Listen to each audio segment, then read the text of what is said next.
Hello বন্ধুরা, আজকের এই ভিডিওতে আমি কথা বলবো আইপিএল 2024 পয়েন্ট টেবিল সম্বন্ধে। তো আজ 7 মে 2024 আজকে পয়েন্ট টেবিল কীরকম অবস্থায় আছে সেটি আমি আজকের এই ভিডিওতে দেখাবো। তো কালকে যে ম্যাচটা হয়েছিল মুম্বাই ইন্ডিয়ান্সের সঙ্গে সানরাইজার্স হায়দ্রাবাদের, সেখানে তো মুম্বাই ইন্ডিয়ান্স খুবই সহজে ম্যাচটা জয়লাভ করে নিয়েছিল এবং সেই জয়লাভের সুবাদে মুম্বাই ইন্ডিয়ান্স কিন্তু 10 নম্বর থেকে 9 নম্বর স্থানে চলে এসেছে। কিন্তু মুম্বাই ইন্ডিয়ান্সের কোনো লাভ হবে না এই ম্যাচটা জেতার ক্ষেত্রে, তারা কিন্তু কোনোভাবেই কোয়ালিফাই করতে পারবে না। কিন্তু সানরাইজার্স হায়দ্রাবাদের অনেক বড় কিন্তু ক্ষতি হয়ে গেল এই ম্যাচটি হারাতে, এবং সানরাইজার্স হায়দ্রাবাদ 4-এ ছিল, 4-এই আছে এখনও পর্যন্ত। কিন্তু সানরাইজার্স হায়দ্রাবাদের কিন্তু অনেকটাই ক্ষতি হয়ে গেছে এই ম্যাচটা হারাতে। তো দেখা যাক কীরকম পয়েন্ট টেবিল আছে আজকের এই ভিডিওতে আমি সেটাই দেখাবো। তো 1 নম্বর পজিশনে কলকাতা নাইট রাইডার্স এখনও পর্যন্ত 11টি ম্যাচ খেলেছে, 8টি ম্যাচে জয়লাভ করেছে এবং তারা 16 পয়েন্ট নিয়ে পয়েন্ট টেবিলের সর্বোচ্চ স্থানে 1 নম্বরে অবস্থান করছে এবং তাদের নেট রান রেট যথেষ্ট ভালো, +1.453। তো নেট রান রেটও খুবই ভালো আছে। এবং 2 নম্বর পজিশনে রাজস্থান রয়্যালস, তারা 10টা ম্যাচ খেলেছে এবং 10টার মধ্যে 8টি ম্যাচে জয়লাভ করেছে এবং তারাও 16 পয়েন্ট নিয়ে পয়েন্ট টেবিলের দ্বিতীয় স্থানে অবস্থান করছে এবং নেট রান রেটও তো প্লাসের মধ্যে আছে, +0.622 নেট রান রেট আছে। তারাও কিন্তু একটা ভালো পজিশনে আছে। এবং আপনাদের বলে রাখি, কলকাতা নাইট রাইডার্স আর রাজস্থান রয়্যালস কিন্তু 100% কোয়ালিফাই করে গেছে তারা। 3 নম্বর পজিশনে চেন্নাই সুপার কিংস, তারা 11টি ম্যাচ খেলেছে এবং 11টির মধ্যে 6টিতে জয়লাভ করেছে এবং তারা 12 পয়েন্ট নিয়ে পয়েন্ট টেবিলের তৃতীয় স্থানে অবস্থান করছে এবং তাদের নেট রান রেট কথা যদি বলা যায় +0.700। তো নেট রান রেটও প্লাসের মধ্যে যে ঠিকঠাক আছে বলা যেতে পারে। 4 নম্বর পজিশনে সানরাইজার্স হায়দ্রাবাদ, তারাও কিন্তু 11টি ম্যাচ খেলেছে এবং 11টির মধ্যে 6টিতে জয়লাভ করেছে এবং তারা 12 পয়েন্ট নিয়ে পয়েন্ট টেবিলের চতুর্থ স্থানে অবস্থান করছে এবং হায়দ্রাবাদের নেট রান রেট যদি দেখা যায় তারা কিন্তু মাইনাসে চলে গেছে, -0.065 নেট রান রেট আছে তাদের। নেট রান রেটটা কিন্তু অনেকটাই পিছিয়ে গেছে হায়দ্রাবাদের। 5 নম্বরে এলএসজি লখনৌ সুপার জায়ান্টস, তারা 11টি ম্যাচ খেলেছে এবং 11টি ম্যাচের মধ্যে 6টিতে জয়লাভ করেছে এবং 5টিতে হেরেছে এবং তারাও 12 পয়েন্ট নিয়ে পয়েন্ট টেবিলের 5 নম্বর স্থানে অবস্থান করছে এবং তাদের নেট রান রেট যদি দেখা যায় তারাও কিন্তু মাইনাসই আছে, -0.371 নেট রান রেট আছে লখনৌ সুপার জায়ান্টসের এবং তাদেরকেও কিন্তু অনেকটাই পরিশ্রম করতে হবে এখনও পর্যন্ত।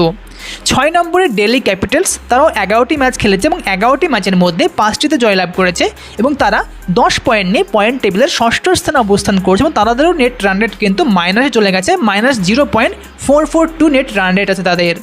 7 নম্বরে রয়্যাল চ্যালেঞ্জার্স ব্যাঙ্গালোর, তারাও 11টি ম্যাচ খেলেছে এখনও পর্যন্ত এবং 11টির মধ্যে 4টিতে জয়লাভ করেছে এবং তারাও 8 পয়েন্ট নিয়ে পয়েন্ট টেবিলের সপ্তম স্থানে অবস্থান করছেন। তাদের নেট রান রেটও কিন্তু মাইনাসের দিকে আছে। এবং 8 নম্বরে কিংস, তারা 11টির মধ্যে 4টি ম্যাচে জয়লাভ করেছে এবং তারাও 8 পয়েন্ট নিয়ে পয়েন্ট টেবিলের অষ্টম স্থানে অবস্থান করছে এবং তাদের নেট রান রেটটাও কিন্তু মাইনাসের দিকে আছে। 9 নম্বরে মুম্বাই ইন্ডিয়ান্স, তারা এখন পর্যন্ত 12টি ম্যাচ খেলেছে সবচাইতে বেশি এবং তারাও 4টি ম্যাচে জয়লাভ করেছে এবং তারা 8 পয়েন্ট নিয়ে পয়েন্ট টেবিলের নবম স্থানে অবস্থান করছে এবং তাদেরও নেট রান রেটটি কিন্তু মাইনাসে চলে গেছে।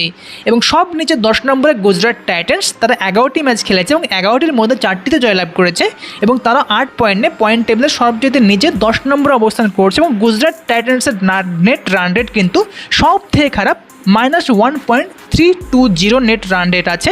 তো এখানে বলা যেতে পারে যে Gujarat Titans, Mumbai Indians, Punjab Kings আর রয়্যাল চ্যালেঞ্জার্স ব্যাঙ্গালোর, এই 4টে টিমের কিন্তু কোয়ালিফাই করার আর কোনো সম্ভাবনাই নেই। তারা কিন্তু আগামী 3-4টে ম্যাচ যেগুলো বেঁচে আছে সে যদি সবগুলো যদি উইন করে যায় তবুও কিন্তু এই 4টে টিম কোনোভাবেই কোয়ালিফাই করতে পারবে না।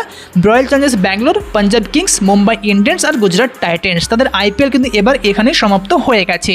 এর বাকি যে টিমগুলো আছে তার মধ্যে দিল্লি ক্যাপিটালসের চান্স কিন্তু এখনও বেঁচে আছে। তারাও 11টি ম্যাচ খেলেছে, 5টিতে জয়লাভ করেছে। তাদের এখনও 3টি ম্যাচ আছে, 3টির মধ্যে যদি 3টি ম্যাচে তাদের জয়লাভ করে যায় তবে কিন্তু দিল্লি ক্যাপিটালসের কিন্তু কোয়ালিফাই করার সম্ভাবনা অনেকটাই বেশি। এখন দেখা যাক আগামী 3টে ম্যাচ দিল্লি ক্যাপিটালস জয়লাভ করতে পারছে কি পারছে না। 3টের মধ্যে 3টেই কিন্তু দিল্লি ক্যাপিটালসকে জয়লাভ করতে হবে। এবং লখনৌ সুপার জায়ান্টসের যদি কথা বলা যায়, লখনৌ সুপার জায়ান্টসের সঙ্গে সানরাইজার্স হায়দ্রাবাদের কিন্তু একদম বড় একটা টক্কর হতে চলেছে। তারাও সেম পয়েন্ট আছে কিন্তু নেট রান রেটে লখনৌ একটু পিছিয়ে আছে। তাদেরও এখনও পর্যন্ত 3টে করে ম্যাচ বেঁচে আছে এবং 3টের মধ্যে কমপক্ষে 2টো ম্যাচ তো উইন করতেই হবে এবং যদি 3টে ম্যাচ উইন করে যায় তারা কিন্তু যে কোনো একটি টিম জয়যোগী কোয়ালিফাই করে যাবে। এখানে হায়দ্রাবাদ এবং লখনৌর জন্য আগামী সবগুলো ম্যাচ জেতার প্রস্তুতি নিতে হবে এবং 3টের মধ্যে কমসে কম 2টো ম্যাচ তো উইন করতে হবে এই দুটো টিমকে। এবং তার মধ্যে 8 মে সবচাইতে বড় ইম্পর্টেন্ট ম্যাচ লখনৌর সঙ্গে হায়দ্রাবাদের ম্যাচটা হবে। এই ম্যাচটা কিন্তু সবচাইতে ইম্পর্টেন্ট ম্যাচ হবে। এই ম্যাচটা যে টিম জিতবে সেই টিমটা কিন্তু অনেকটাই এগিয়ে যাবে। এখন দেখা যাক আগামী 3টে ম্যাচ এই দুটো টিম কীরকম পারফরমেন্স করছে। এবং 3 নম্বর যে চেন্নাই সুপার কিংস, তারাও কিন্তু 6টি ম্যাচ জিতেছে 11টির মধ্যে, তাদেরও পয়েন্ট 12, কিন্তু তারা একটু এগিয়ে আছে। এই কারণে তাদের নেট রান রেটটা কিন্তু বেশি, তাদের প্লাসে নেট রান রেট আছে প্লাস 0.700 নেট রান রেট। সেক্ষেত্রে তারা কিন্তু একটু প্লাস পয়েন্ট পাচ্ছে চেন্নাই সুপার কিংস। এক্ষেত্রে চেন্নাই সুপার কিংস আগামী 3টে ম্যাচের মধ্যে যদি 2টো ম্যাচে কোনোভাবে জিতে যায় তবে কিন্তু চেন্নাই সুপার কিংস কোয়ালিফাই করে যাবে, এক্ষেত্রে বলা যেতে পারে। তো এক্ষেত্রে Kolkata night Riders, Rajasthan Royals তো কনফার্ম 100% কোয়ালিফাই করে গেছে। এবং তারপরে চেন্নাই সুপার কিংসের 3 নম্বরে আছে। চেন্নাই সুপার কিংস যদি 3 ম্যাচের মধ্যে 2টো ম্যাচে জিতে যায় তবুও তারা কোয়ালিফাই করে যাবে। এখানে আর একটি টিম যেটা হতে পারে হায়দ্রাবাদ, লখনৌ সুপার জায়ান্টস কিন্তু বা Delhi Capitals. Delhi Capitals chance কিন্তু অনেকটাই কম, 3টেতেই জয়লাভ করতে হবে। আর লখনৌ হায়দ্রাবাদের কথা যদি বলা যায়, তারা যদি 2টো ম্যাচে জয়লাভ করে ফেলে তবুও কিন্তু কোয়ালিফাই করার সম্ভাবনা অনেকটাই বেশি। এখন দেখা যাক আগামী 3টে ম্যাচ কীরকমভাবে পারফর্ম করছে এই দুটো টিম।